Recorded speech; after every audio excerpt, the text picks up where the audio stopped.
in the studio, we are doing more. Now, are you following the year of return thing?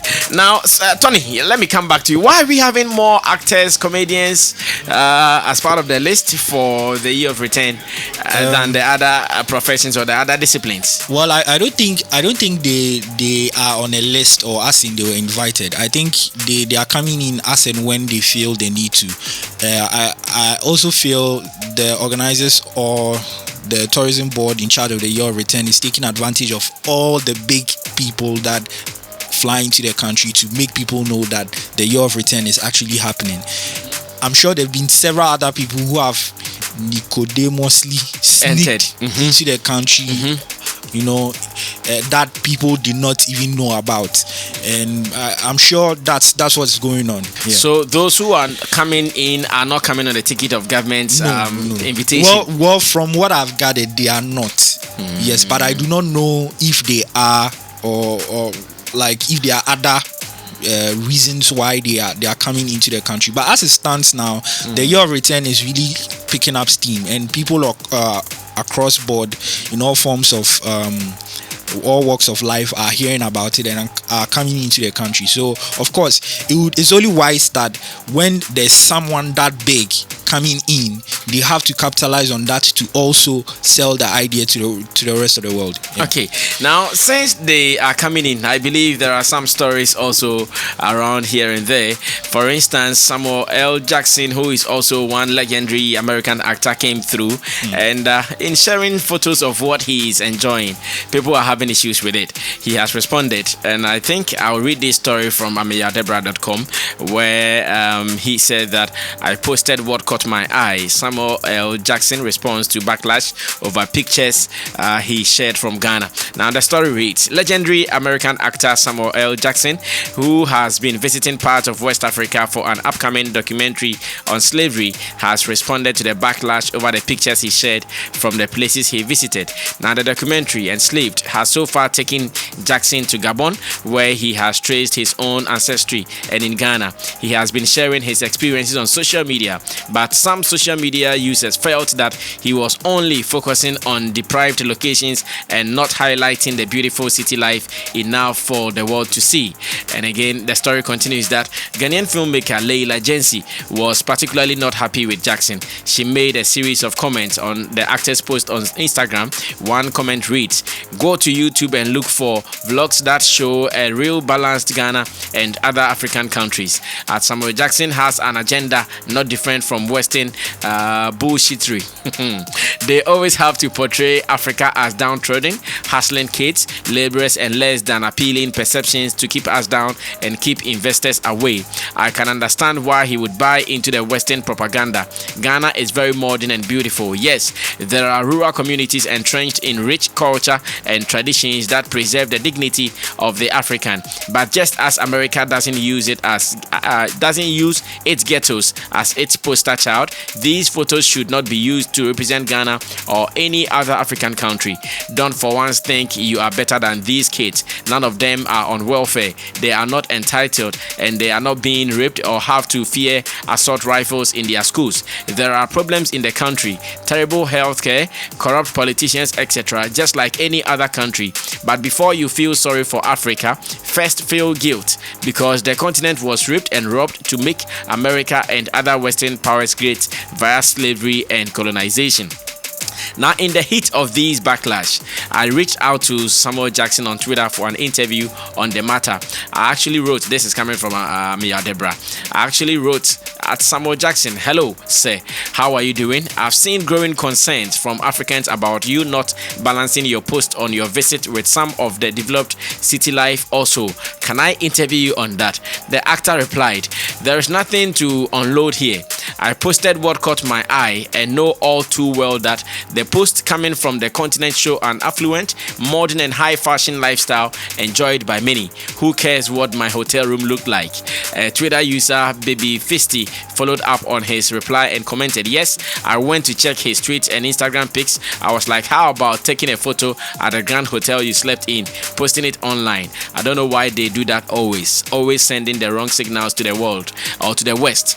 Jackson also replied replied that seriously, apparently you have the ability to open our eyes, so do it. Sorry you feel. Whatever it is you feel, for the record, I loved every minute I was there. The story continues like that. I'm sure we can now discuss this. Obviously, when they come, they will see some things different from what they see where they live, and that is what they will share. And I don't know if Tony is also having an issue with Samuel Jackson and his likes, those who are sharing stuff that they've seen that we also think, no, this is not what we want to show to the world about us. You can do better. Okay, so for me, I don't have an issue with what anyone decides to come into the country to post. I have an issue with how we react to it and what we can do about it. Look, let's not play ourselves. Let's not tickle ourselves and sit back and laugh. We have created an impression about the kind of people we are and put it out to the rest of the world. So when these people are coming into the country, they already have formed their perceptions, their prejudices about the kind of people we have, the kind of people we are here, the kind of lifestyle we live, what to expect to see, and all of that. So when they come, they've already made up their minds. Any filmmaker who comes into Ghana does not come looking for a story to tell. They already come with a story in their mind, that I'm coming to tell this kind of story. For instance, Samuel L. Jackson came in on the back of shooting a documentary about slavery. They've already prepared what they are coming into, to whatever story, the pictures they want to see. They've already prepared their mind as to what they are coming in to do. So when they come, they will tell the story as they want to tell it. You get it? And all these things is based on the idea we've put out about ourselves. I'm very much sure, I've not been abroad before, but from stories I've heard and also from some things I've seen online, there are people on the streets in America. There are homeless people. There are hawkers on the streets. Okay, there's garbage on the streets in America. But 90% of the time, they show us a very nice America. They show us America is like heaven.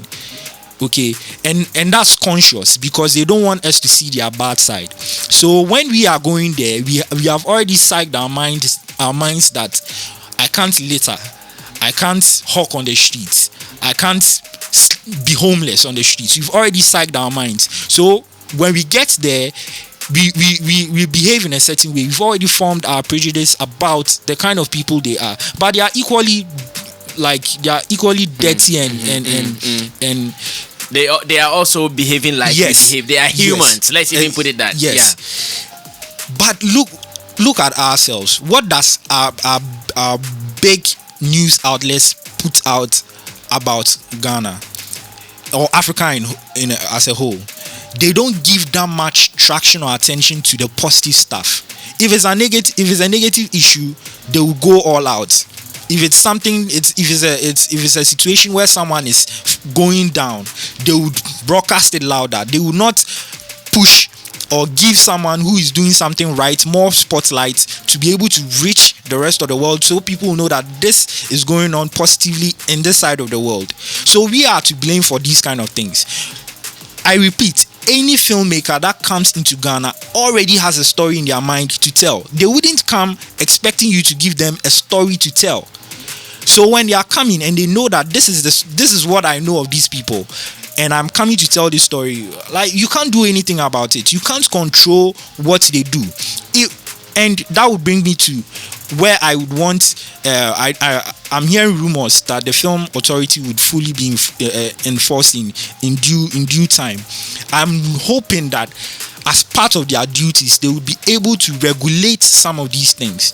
That if a filmmaker is coming into the country, they have an oversight or overview of what their intent and purposes of coming to shoot in the country are, so that they can also take charge and control the narrative. That's what we should be looking at. We should take charge and control the narrative. If you leave it open that anyone can come in and shoot anything, and then you are complaining, the worst you can do is to be online and rant. What happens? They've shot what they came to shoot for whatever purpose and put it out, also tagging into whatever narrative that is out there about us.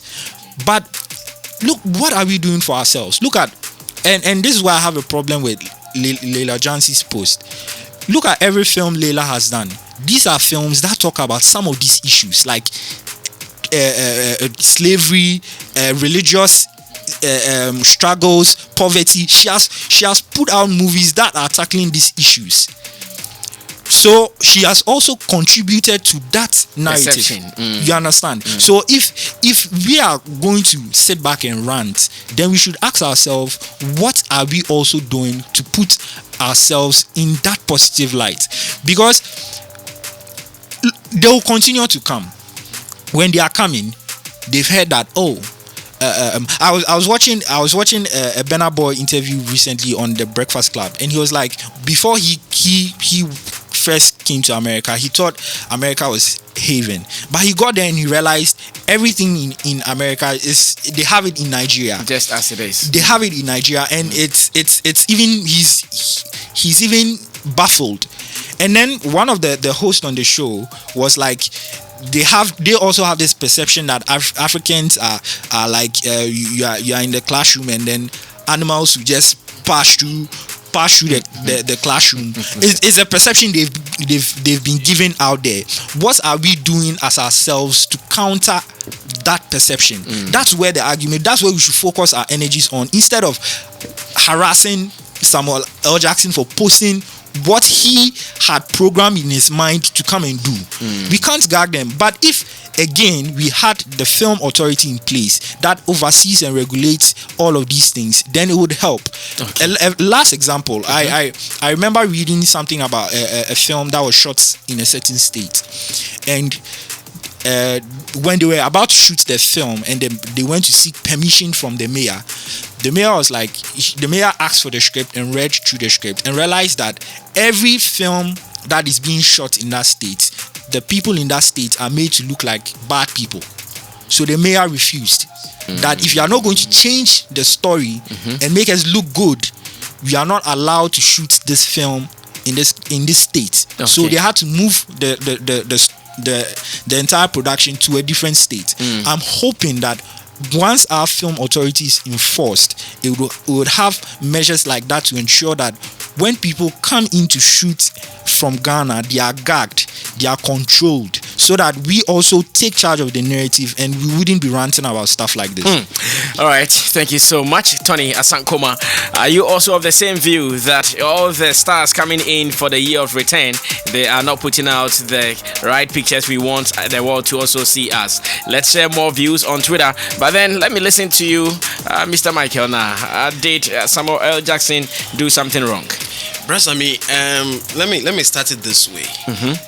The people we call stars, they're also individuals, and rarely will you find a star walking around thinking that I'm a star. They walk around as regular human beings. It is we, the fans, who adduce that kind of stardom status to them. Now back to L. Jackson's issue. Usually, every human being, when you enter into a new environment, it is the things you're not so familiar with that catch your eye. So once he gets into this place and then he sees, even right here in Ghana, those of us who were born and bred in Accra, when we go into the hinterlands and we see some kind of living, exactly, we are fascinated about it, and we even take shots of those things. And I think that's exactly what the man found himself. The situation he found himself in. Now, when there's something called the American dream, I've always been asking myself, do we have something called the Ghanaian dream? Americans formed the dreams way back in the 1800s, and they've been modifying it based on the times and seasons they find themselves in. They've used efficiently and effectively, they've used the movies to champion the American dream. They've made American look like a superstar, because most of their movies are made of heroes who are doing beautiful things, superhuman things. Now, what kind of policy do we have as Ghanaians to champion a Ghanaian dream? If I ask you right now, as a Ghanaian, where do you see your country? We spoke about Vision 2020. Next year is 2020. Yeah, some people thought it was never coming. You know, it's right here in our face. What have we been doing in achieving Vision that 2020? Going forward, how do we intend to see Ghana 10, 20, 30, 50 years from now? I saw a post on Facebook. Somebody said the year of return. We hope that in the year 2914, the year of return will never happen again. Because hopefully, we should have rectified some of these things. Now we're just kidding ourselves. I mean, joking. The country is like a big comedy stage. Everybody wakes up in the morning, you tune into airwaves, and it's full of comedy. I mean, jokes that are not even funny. And somebody comes here, he sees something that fascinates him, he posts this out there, and then we are on him as if we've paid him to market our country for us.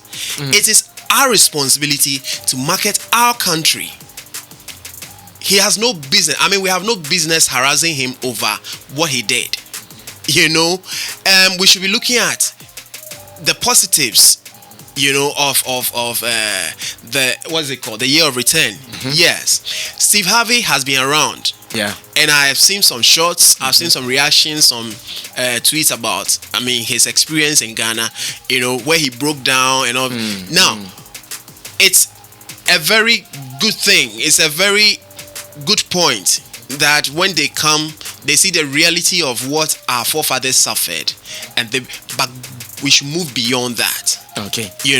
What kind of premium can we place on it, to benefit us going forward? How can we tell our own stories? Now we hear about curriculum being changed to tell the story because it's alleged to be one-sided. So now we want to have a balanced story. If that's anything to go by, let's tell the true story. Let's tell the real story, and let's give ourselves the real education. Was it Bob Marley who says? Okay, I've forgotten the quotes, but let's teach the right stories. Let's send the right stories out there. Fortunately for us, social media is everywhere. All right, so it's much more easier to sell brand and sell the country now than ever before. Okay, we should do that. We should take advantage of that. I mean, from the movie point of view, we should do that. Government policy should support that so that we can sell the country the best way it should be. Thank you so much, Mr. Michael. Now, let me read some one or two tweets.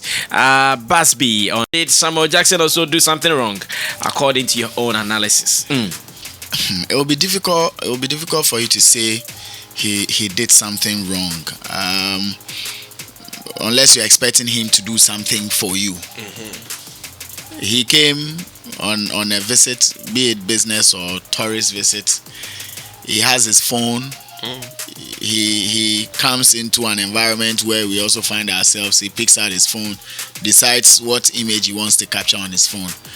What we should be asking ourselves before we say he's done something wrong is whether or not the things that are showing in the image are things he created on a computer or they are actually photos he took of an existing place.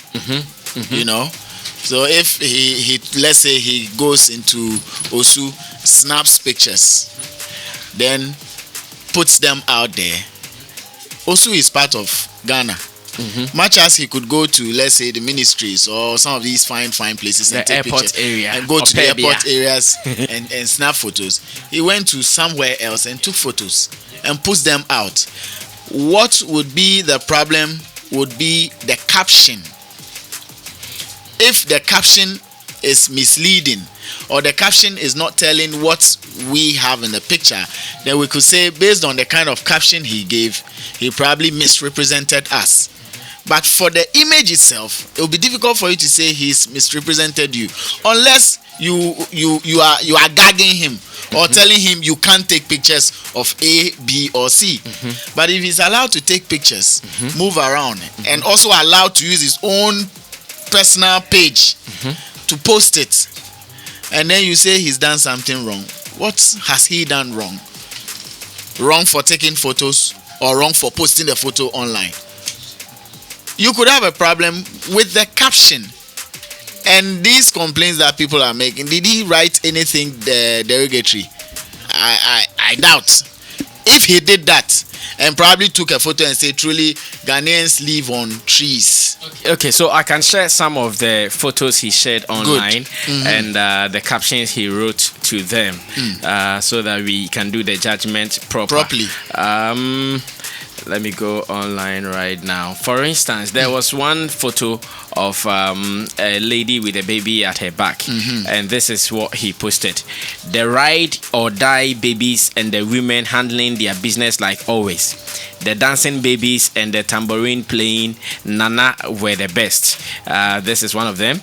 And in another one, a lady was carrying a bucket or a basket with slippers she's selling, and this is what he wrote: who needs some chaos? I mean shoes. Got to be at least one pair of laps left. And again, this is a sky view photo of a market where he wrote that the spot where if you ain't supporting black business, you ain't shopping. Another one taken at, I think, at a fishing community with boats and all that, and he wrote, actually walked off into the harbor fish market.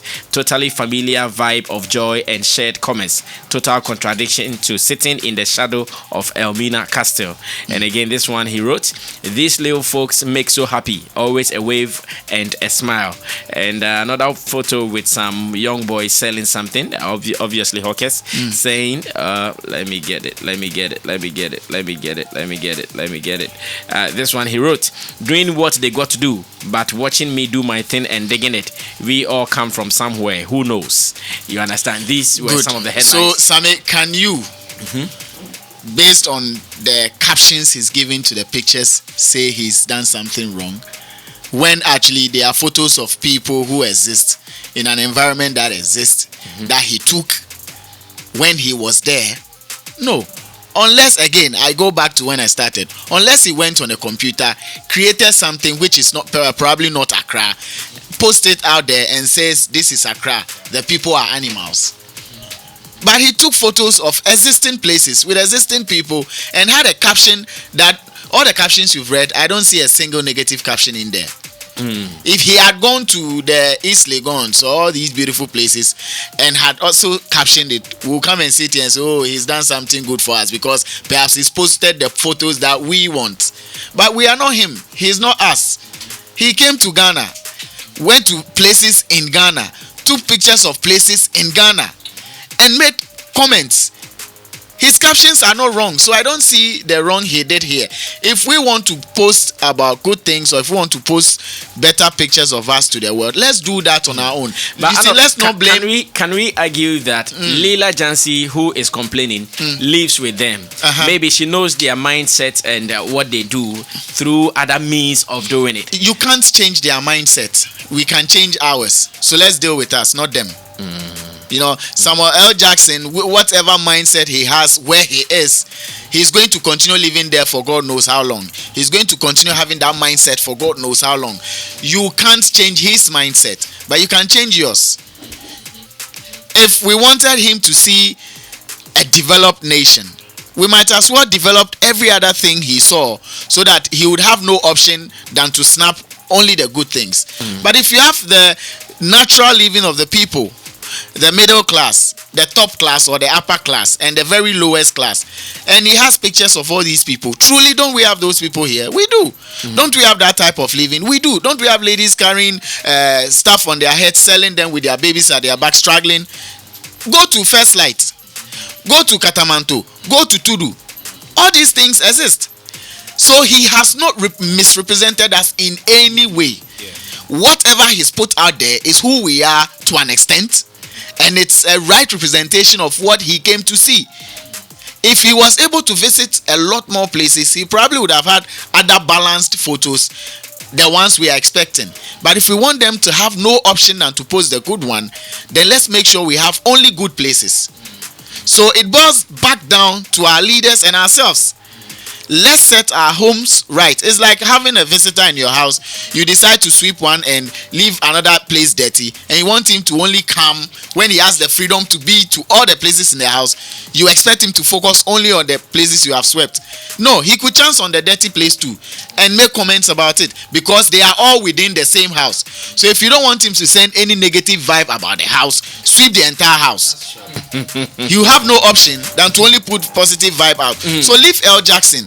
You can't deal with him, but you can deal with yourself. When we continue doing this, is it going to serve as a discouragement to some of them to come to town? Africa, even when you go there and you take pictures, they will come attacking you online. If you continue doing this, I don't think they think like the way we think.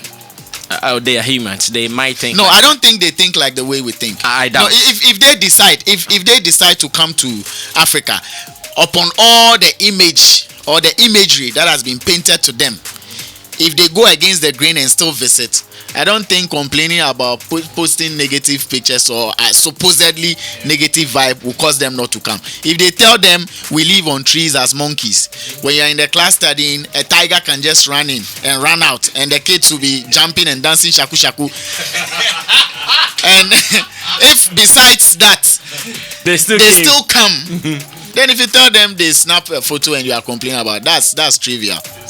No, they'll still come. All right, thank you so much. I'm sure we will end that discussion on this note. So Samuel L. Jackson and the rest of the people, we are not sacking you from Africa. We are not sacking you from Ghana. Anytime you can come here. But then, did we take him to maybe any of the fine hotels like what we visited, Marriott Hotel yesterday? Marriott, Ebistal. Did they take them there too? Sammy, obviously they will. Did they share those photos as well? No, maybe he's used to that. No, maybe he's used to that. You are used to that, but let the people also know. Oh, there is also this. He sees what fascinates him. Sammy, that doesn't fascinate him. Sammy, well, let me ask you a question. You see a lot of our. I can decide to answer though. You see a lot of our quote and unquote celebrities when they travel, they post pictures of all the nice places. They could be somewhere example now. Yes, but when they are in Ghana and they visit any nice place, they don't talk about it. They don't even. They'll say they are doing adverts for these places. So they would have to be paid for that. Why don't they do that? No, when they travel, they see more fascinating stuff. Of course. What fascinates Kofi Asama? He posted a video of a place that has reversed how do you call gravity. it? Gravity. You won't see that in Ghana. That will fascinate him. Okay, if you go and see a bigger thing or something different from the usual, me, if I travel, I'll probably do same, because I'll go and see a building which is hanging. And that will fascinate me. If I travel and I see a duck double, which is the same double I chew, there's nothing unique about it. But if I see one that walks like a goat, a duck that walks like a goat,